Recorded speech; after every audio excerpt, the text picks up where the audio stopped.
Hi guys, welcome to my channel. My name's Kelsey. I am currently stationed here in South Korea with my husband. He's an active duty soldier. I just wanted to make this first video my experience giving birth in South Korea. I don't really have anything to compare it to because he is my first baby. I have never given birth in the States, so I couldn't compare the two. But I just wanted to share my experience of, you know, my prenatal care, my aftercare, my experience in between.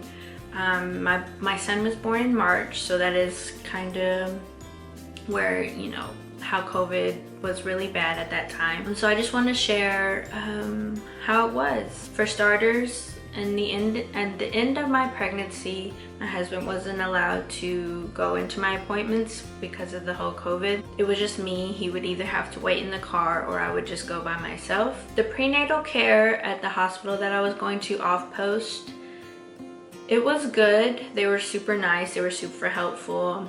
If I ever had any problems, they would help me. Their call line was open 24/7, so if I ever had a problem at any hour of the night or in the morning or whatever, they would answer. One thing I did not like though was that they would say that I was gaining too much weight. They kept telling me that I was a little too fat. They said that I needed to walk more, I needed to exercise more, which, I mean, for me, being, you know, a Latina, or at least me, I tend to gain weight faster than I lose weight. Especially, like, you know, with growing a baby, like, I was just eating and eating, you know, because I had my excuse, oh, you're pregnant, you know? So I was gaining a little more weight than I should have, you know, I guess. But that is one thing I really didn't like. I mean, I guess for me, I don't have to be told, like, oh, you're gaining weight, because I can see it myself.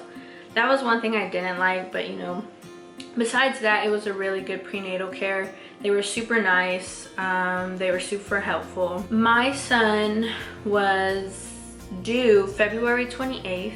I really didn't want him to be born on February 29th because of leap year. However, he didn't come on either of those days. He wanted to be stubborn and come on March 4th. I was due to be induced on March 3rd at 8 p.m. So my husband and I, we went in because he was allowed to go in for my whole labor. We go in at 8 p.m. and, you know, they tell me, oh, you're gonna have to get your temperature checked. We're gonna change your clothes. You're gonna unpack, you know, because I took maybe like one bag. Like, I wasn't one of those moms that brought like a suitcase. I just brought one bag of my toiletries and my son's clothes. After that, they checked my husband's temperature. I get a text message from my husband and he tells me, I guess I'll see you tomorrow. And I was like, what? I was so confused. Why would you leave me? Like, I'm about to give birth. What are you talking about?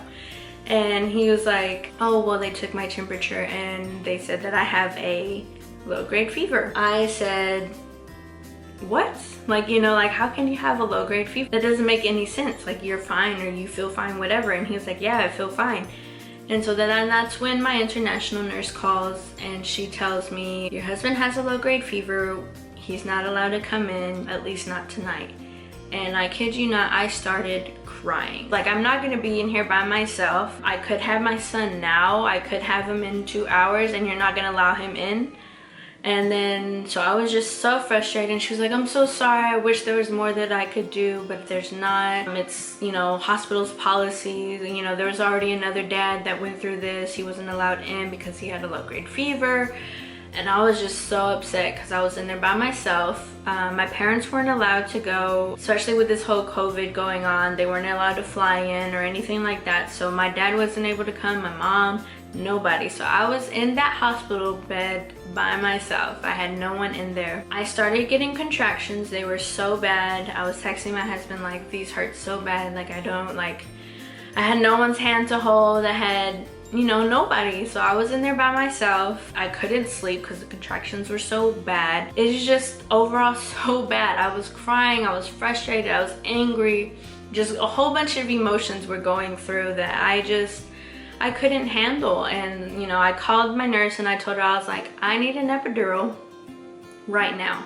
And they're like, okay, well, we're gonna have to wait until, you know, the doctor comes in, or one of the guys that does the epidurals. And I was like, okay, that's fine. So I'm here trying to, you know, walk around or get my mind off of it because it hurts so bad. Then finally, I think like, you know, like maybe 5 or 6 in the morning, the guy doctor comes in and he's like, I'm gonna do your epidural. This guy was so aggressive. He pushed me, like, okay, so he told me get on your side, and so he nudged me to get on my side, and I'm like, okay, you know, like I'm just laying on my side. I'm trying to be as you know, straight as possible, not move. And he kept telling me, don't move, don't move. And I'm like, okay, I'm trying not to move. And he like pokes me so hard, like he like jabs it in me.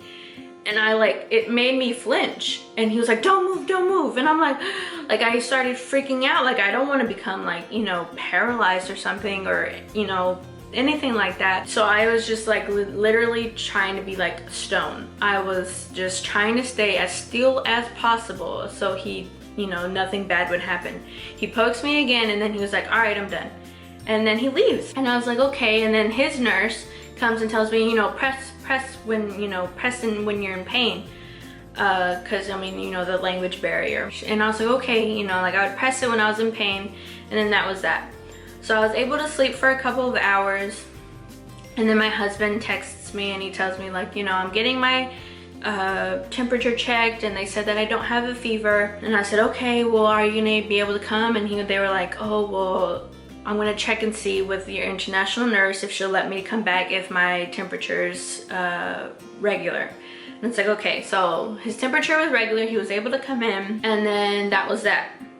Now, they kept having to put me on oxygen, I guess because my baby was stressed at the time. So they come in, they kept putting me on oxygen because my heart rate was going so fast. Then they come in and they tell me, they're like, your baby is stressed and he is way too high up. And at this time I was about 6 centimeters dilated. And so they said, we're gonna have to do an emergency C-section. And I said, okay, well, you know, let's do this emergency C-section. So they pick me up and they put me on the stretcher. They take me to the room where they're gonna do the procedure. They like legit like tie me down. I'm like this, tied down, can't move. And then they start with the procedure. They took him out, everything, you know, everything was fine. They take him out. I wasn't able to do skin to skin, which I'm really upset about. I've been told by other moms that had given birth at that hospital also, and they said that they got skin to skin, so I didn't understand why I couldn't. But I guess at that time I was just still under shock that I just gave birth to a living being that I didn't think to ask.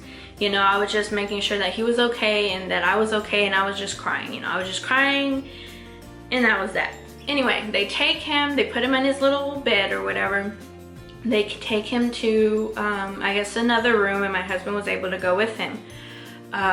So they then take me to my room, put me on my bed. I will say they were very aggressive with me. They would legit like pick me up and like throw me. I don't know, I guess because I was so heavy or something, that they were like, you know, like just throw me on my bed. I just felt like they just, you know, were very aggressive or very like whatever about me. But I mean, I didn't say anything about it. I didn't want to have like any confrontation, you know, with anyone, any of the nurses or anything, especially with the language barrier. So I didn't say anything. The aftercare was not the greatest for me. They hardly ever came to check on me, only to give me my medicine and only check to see if I still have fluids in my IV. Other than that, they didn't really like check on me. Like my husband had to go out and tell them like, hey, you need to change my wife because, you know, her pad is full or whatever. Or they need to come and change my pee bag because I obviously had, you know, tubes because, you know, I couldn't get up. I was like drugged up, you know. So that, I will say that the aftercare was really bad. Luckily my husband was there and he was able to help me. Anyway, so they put me on the bed. I'm in the bed. I call my dad. I tell him, you know, I just gave birth, blah, blah, blah, blah, blah. And then I was like, I need to call mom. And I call my mom and I call my brother, and they're on the phone together with me. We were on FaceTime, and all of a sudden my international nurse comes in, and I kid you not, the first thing she tells me, she's like, "I'm so sorry." My heart dropped. I had no words. I was like just so still. My mom and my brother, like, they legit went silent. Like, they were talking at the time and then they went silent. The nurse then tells me, "Your son, he is breathing too fast. His heart is just pumping way too fast and we need to slow it down. We don't have an NICU, so we're gonna have to transfer him." I'm like, what? Like, you just said he was just fine not too long ago and now he's like breathing too fast? And I just started crying. I was crying, I was emotional. I said, well, okay, well, like, we need to do this fast then, like, you know. And so my husband went with them. My husband texts me and tells me I'm not able to stay with him. And I said, why not? Like, why can't you stay with him? And he was like, well, the visiting hours are over right now. And I was just crying so much. Like, I felt like I could like fill up a whole swimming pool with how much I was crying. I was just so upset. I didn't have any words. I was like, okay, whatever. Just come back. So I was legit away from my son for 5 days. I wasn't able to see him because of this whole coronavirus. They told me, "I'm sorry, but we can't allow you to come in because of this whole corona." I was just upset. They wouldn't let my husband in. They wouldn't let my husband go see our son. And I was just so upset. So I didn't get to see him for 5 whole days. The only time I got to see him was when he was born. And that was it.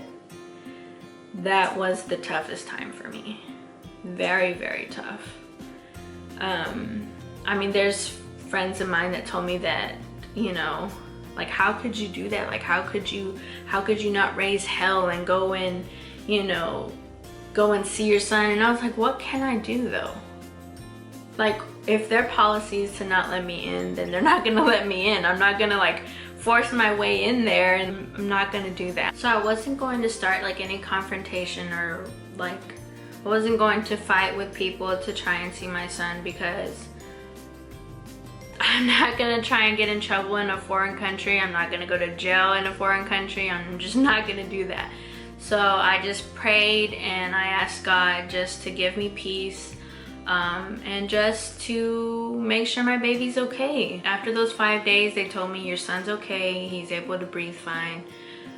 Everything's fine, and you're able to discharge when he discharges." And so that was a whole 5 days that I wasn't able to see him. It was very tough. But yeah, that's my, you know, my whole experience, my birthing story. But yeah, this is my story. So here's the guest of honor. His name is Malachi. He's my pride and joy. He's a big old baby. I just want to say thank you all for watching this video. If you could like and subscribe to my channel. I'm not sure exactly what all I want to put on this channel. I guess it would be just a little bit of everything. But thank you for watching. Bye.